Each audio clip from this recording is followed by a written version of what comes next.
Қайырлы күн, құрметті оқырмандар.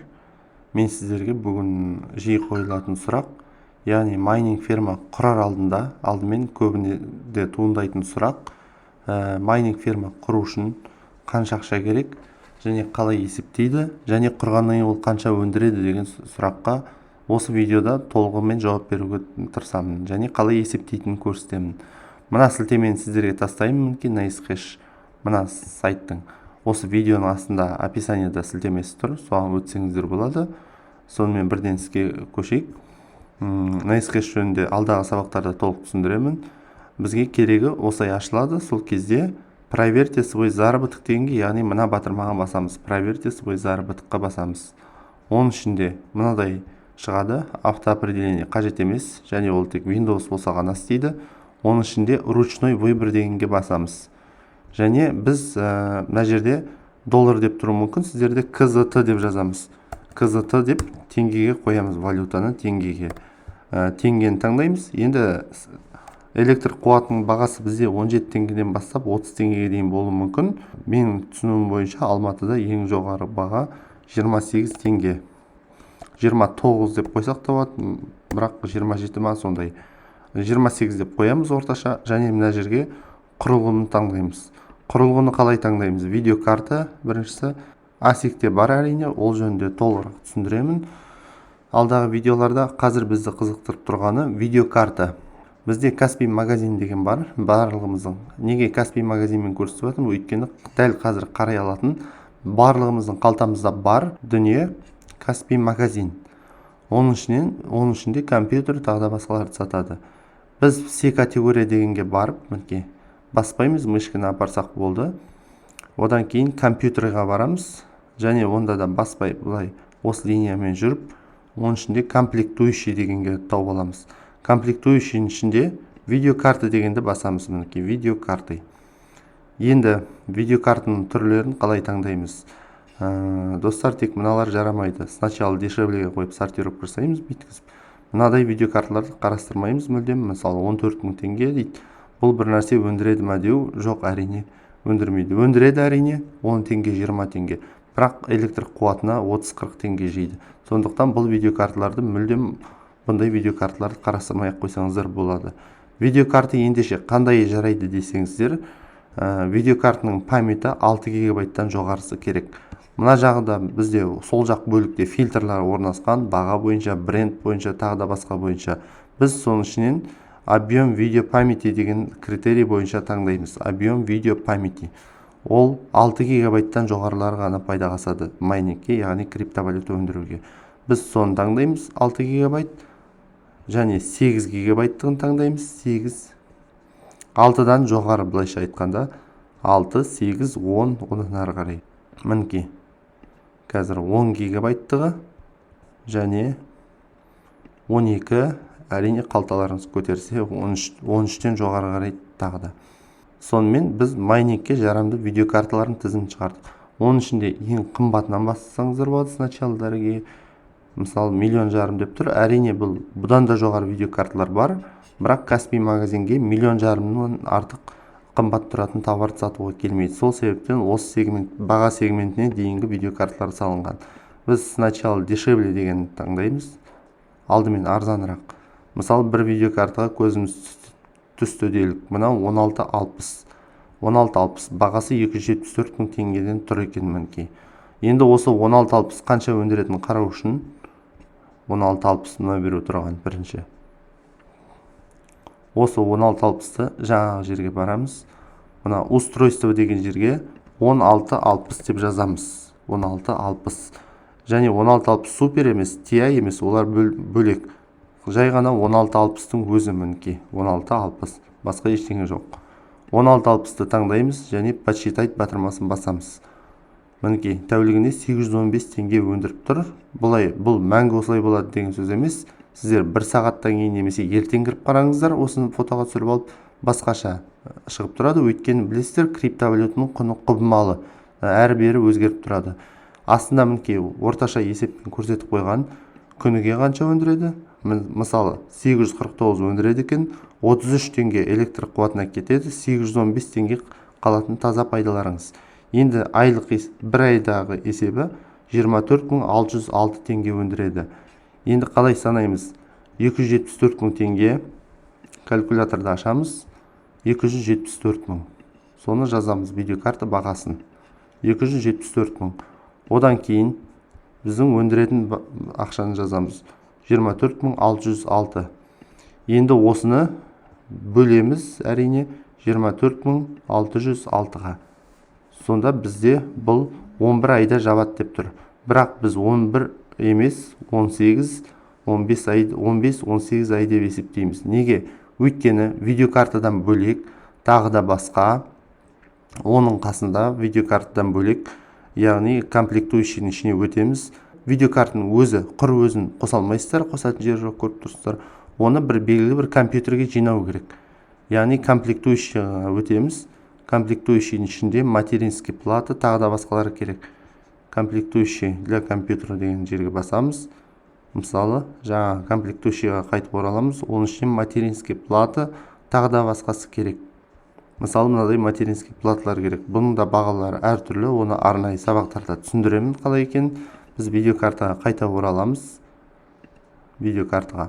Мысалы, мынадан сіздер енді басқасын қарайық қазір. Мысал ретінде 1660 Ti мінекей. 1660 Ti. Мына видеокартаны қарайық, 330 мың теңге дейді. Енді біз жаңа жерге барамыз. Мынаны басынан көрсетейін. Проверьте свой заработок дейміз. Ввести оборудование ручной дейміз. Валютаны теңге деп қоямыз. Және мына жерде де электр қуатын теңгемен жазамыз. Киловаттына 28 теңге. Және құрылғыны таңдаймыз. Енді біз 1660 Ti. Мынаны көріп тұрғандай, мінекей 1660 Ti. Мына жердегі бренд, әртүрлі бренд өндіру мүмкін, Palit, Asus, тағы да басқа. Біздің бастысы орталық чипі 1660 Ti. Сондықтан 1660 Ti деп жазамыз, подсчитать батырмасын басамыз. Мінекей, ол кішкене көбірек өндіреді, 30 мың теңгедей өндіреді екен, орташа есеппен. Яғни ол да сондай бағамен эквивалентті, яғни бір жылдың үстіндегі уақытта жабады.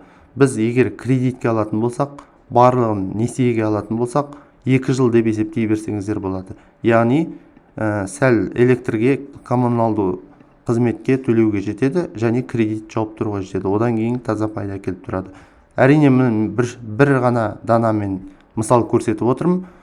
Сіздерде дана көп болуы мүмкін. Мысалы, бір дана алсаңыздар, оның пайдасы аз болады. Қанша есе көп дана алсаңыздар, сонша есе тиімді болады. Мысал мен көрсетемін, қазір мына жерге жазамын. Количество устройства деген жерге 8 дана деп жазамын. 1660-тың 8-ін алсақ, мінекей айына 236.124 теңге өндіреді. 8 видеокартаны, яғни әрине магазиннен, дүкеннен скидкамен алуға болады. Мен скидкасыз есептей берейін, 330.900 дейміз. Оны көбейтеміз 8-ге. Бізде 2.647.000 шықты. Енді осыны алтауының бір айда өндіретін ақшасына немесе күнмен есептей берейік. Тәулігіне 7.744 теңге тәулігіне өндіреді. Тәулігіне 8.000 теңгеге жақын өндіреді екен. Мысалы, бөлеміз, оны тәуліктік ақшасына бөлейік. 7.800 деп бөле береміз. Өйткені өзгеру мүмкін. Бөлеміз 7.800-ге.